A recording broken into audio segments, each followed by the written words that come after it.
ಇನ್ನು ವಿಧಾನಸಭೆ ಕಲಾಪದಲ್ಲೂ ಕೂಡ ಡಿಕೆ ಶಿವಕುಮಾರ್ ಪ್ರಕರಣ ಪ್ರಸ್ತಾಪ ಆಗಿದೆ. ಸದನದಲ್ಲೂ ನಿಲುವಳಿ ಪ್ರಸ್ತಾಪವನ್ನು ಮಾಡಿದ್ದಾರೆ ಬಿಜೆಪಿ ನಾಯಕರು. ಸೊ ಯಾವ ರೀತಿಯಾಗಿ ಚರ್ಚೆಗಳಾಗ್ತಾ ಇವೆ ಸದನದಲ್ಲಿ ಬನ್ನಿ ನೋಡೋಣ.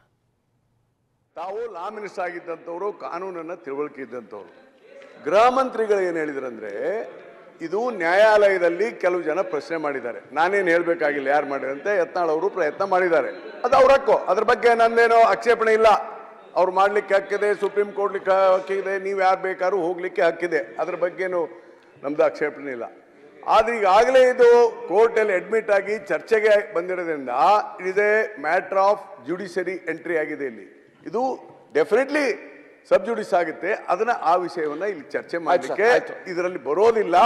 ಅದು ವಿಶೇಷವಾಗಿ ಗೃಹ ಮಂತ್ರಿಗಳು ರೂಲ್ 69 ನಲ್ಲಿ ವೈಯಕ್ತಿಕ ವಿಚಾರಗಳನ್ನು ಚರ್ಚೆ ಮಾಡೋದು ಬೇಡ ಅನ್ನೋ ಮಾತನ್ನ ಹೇಳಿದ್ದಾರೆ.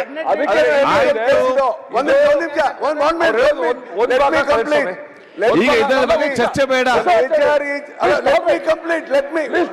ಒಂದೇ ನಿಮಿಷ ಯಾಕೆ ಹೇಳ್ತೀನಿ ಅಧ್ಯಕ್ಷರೇ, ಇದು ಶಿವಕುಮಾರ್ ಅವ್ರ ಮೇಲೆ ಭ್ರಷ್ಟಾಚಾರದ ಆರೋಪ ಅಲ್ಲ. ಒಂದ್ ನಿಮಿಷ ರೀ,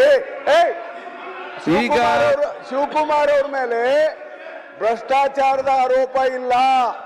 ಪ್ಲೀಸ್ ನೋಟ್ ದಟ್. ಶಿವಕುಮಾರ್ ಅವ್ರ ಮೇಲೆ ಶಿವಕುಮಾರ್ ಅವ್ರ ಮೇಲೆ ಚರ್ಚೆ ಮಾಡಬೇಡಿ. ಚರ್ಚೆ ಮಾಡ್ತೀವಿ ಇಲ್ಲ. ಏನ್ ಚರ್ಚೆ